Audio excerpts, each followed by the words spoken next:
I actually really like this deflecting tier. And I plan to try and use it on Melania. Nope. Nope. Let's go. Let's go. That was so satisfying.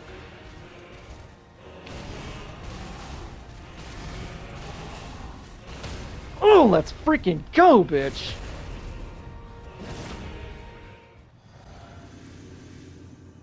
I don't want this to just be another brawl. I want this to be a fight to remember. No. No. No, bitch. Look at how satisfying that shit was, then. To be insignificant, but they need to be reduced in damage, or they need to be reduced in how much they appear, because they should not appear with every single attack.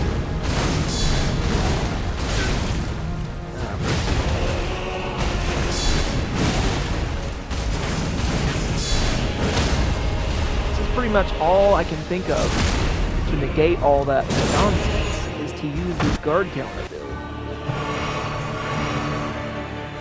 I genuinely can't think of any other way to do it, guys. There's just so much bullshit.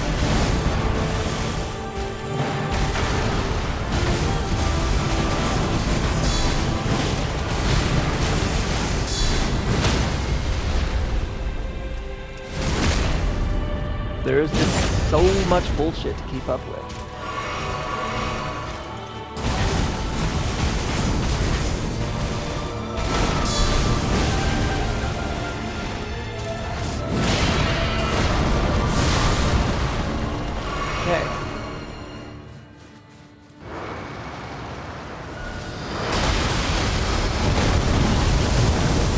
So you can see where he's coming from for a brief moment.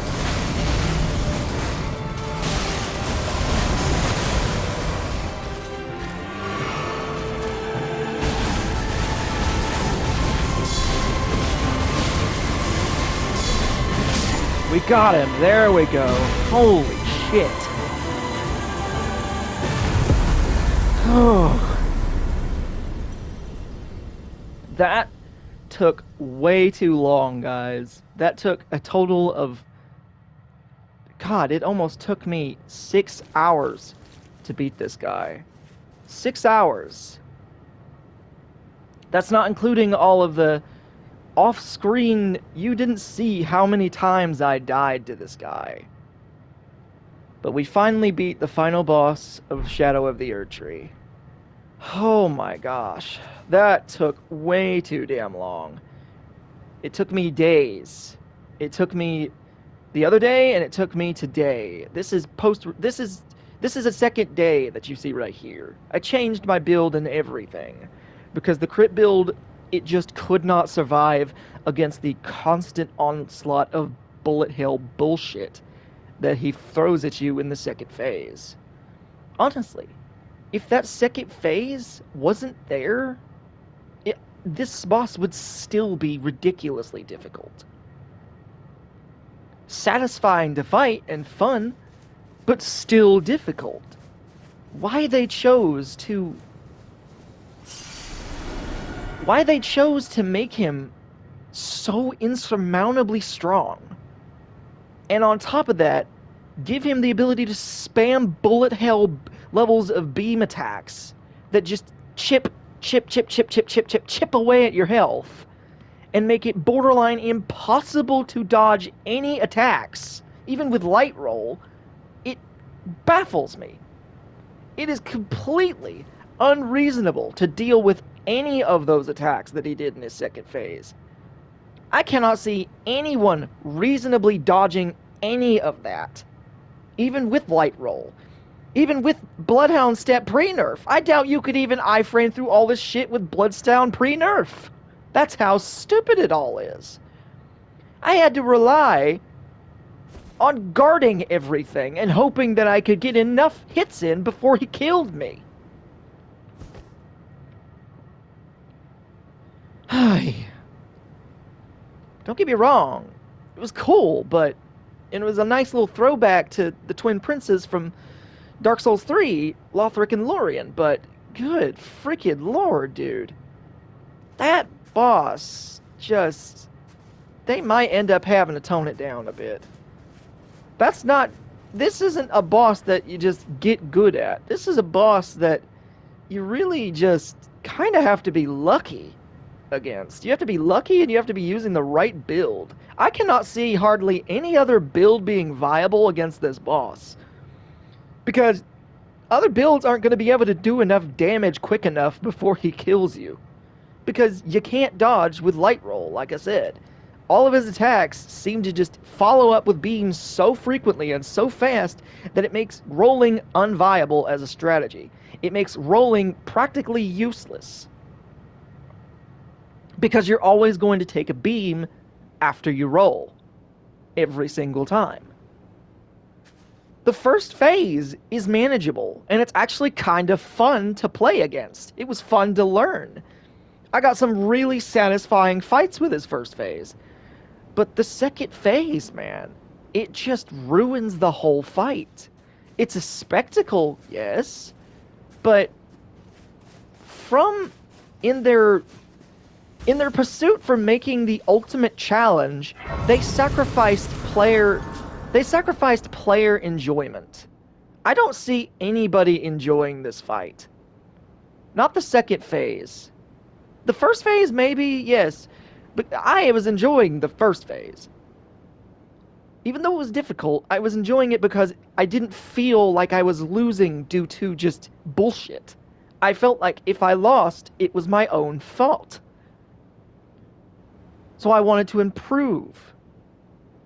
And it got to a point where I could perfect the first phase with this critical build strategy that I was using. But that second phase, man, I don't see hardly any other build being usable against it because, plain and simple, you're not going to be able to attack as often.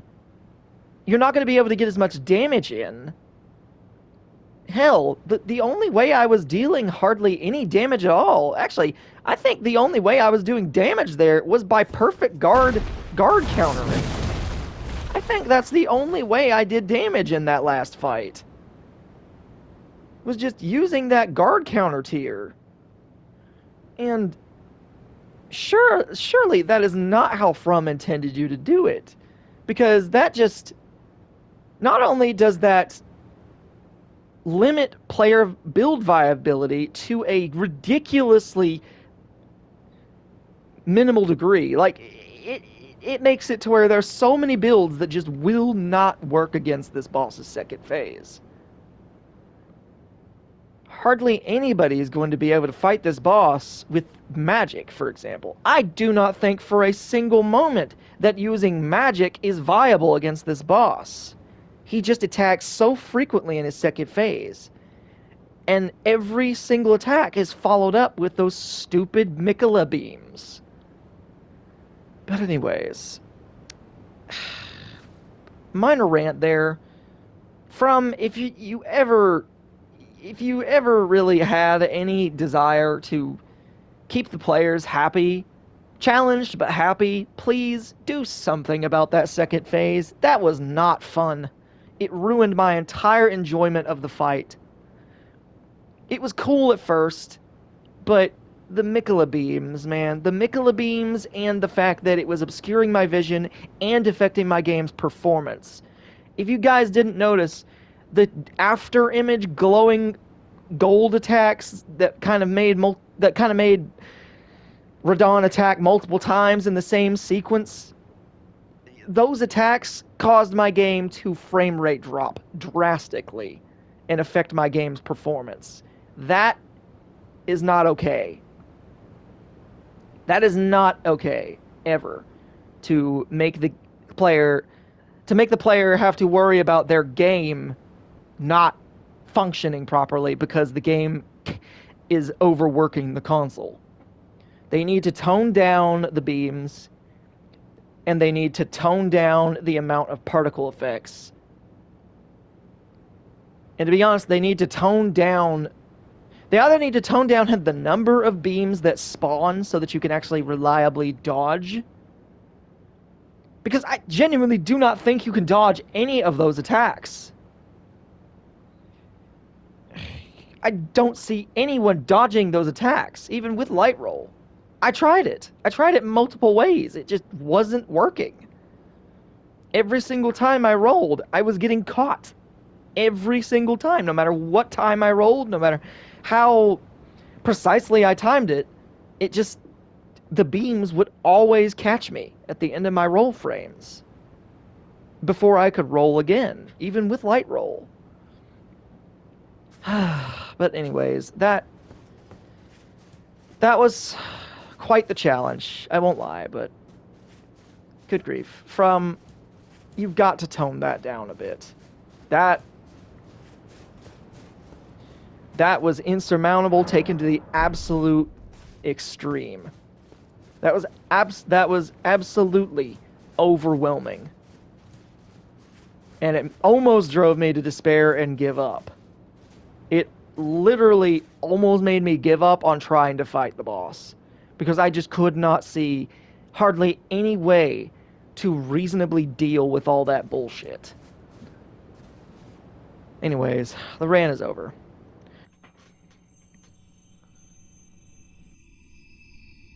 Lord brother,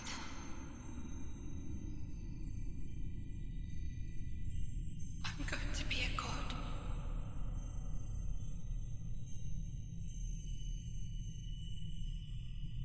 If we honor our part of the vow,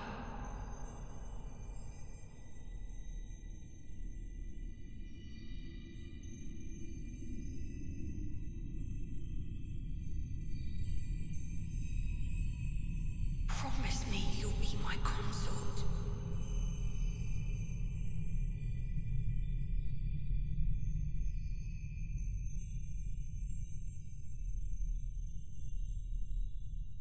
I'll make the world a gentler place.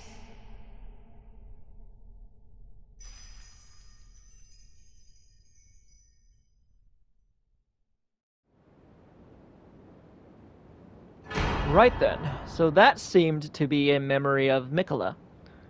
Alright, what do we got here? The Circler of Light. Wait, was this what was on Mikola's head? I think it is. First off, though, let's read the Remembrance. Remembrance of Radahn, consort of Mikola, hewn into the Skadu tree. It's funny that it doesn't include Mikola here. The power of its namesake can be unlocked by the finger reader. Yeah. In their childhood, Mikola saw in Radahn a lord, his strength and his kindness, that stood in stark contrast with their afflicted selves. And so Mikola made his heartfelt wish that Radahn would one day be his king consort. Let us see. Oh, there's 3? Okay, so this is the Light of Mikola incantation that we heard about. Okay.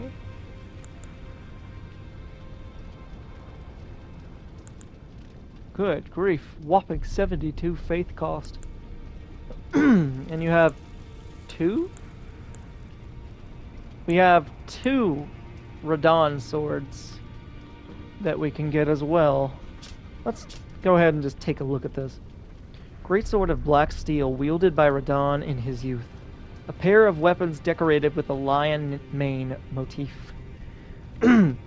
These were in his possession immediately before his triumph over the stars, the swords of a lord who does not rely on physical strength and gravity alone. Promised consort.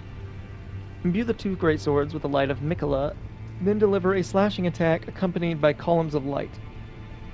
Additional input allows for up to 2 follow-up attacks. And does this one have the same stats and... Huh. That's... Huh. That's weird. Why wouldn't they just make it a stance skill? Okay, let's take a look at the Light of Mikola then. The strength of Mikola upon his deific return, wielded as an incantation, annihilates foes with a pillar of light. Mikola sought to accept all that was and would be, but found one that refused to be embraced.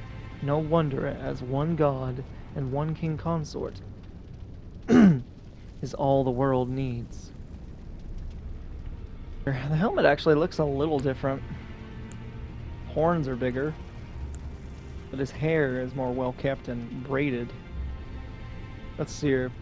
The golden helm worn by Radahn in his younger years proudly displayed his heroic red hair. It is fitting attire for a lion. When Melania Blade of Mikola let the rot flower blossom in Aeonia, Radahn heard a murmur in his ear. Mikola awaits thee, O promised consort. So that's what she whispered in... So that's what she whispered in his ear. That we finally know what Melania said to Radahn whenever she unleashed her Scarlet Aeonia. It was in the original CG trailer, guys. The original CG trailer for Elden Ring, Melania seems to whisper into Radahn something. She seems to whisper something to Radahn, and now we know what she said. Okay, so Mikola was evidently wanting to... He evidently wanted Radahn even back then. That is the whole that must be the whole reason that Melania even challenged Radahn in the first place. Is because Mikola ordered her to.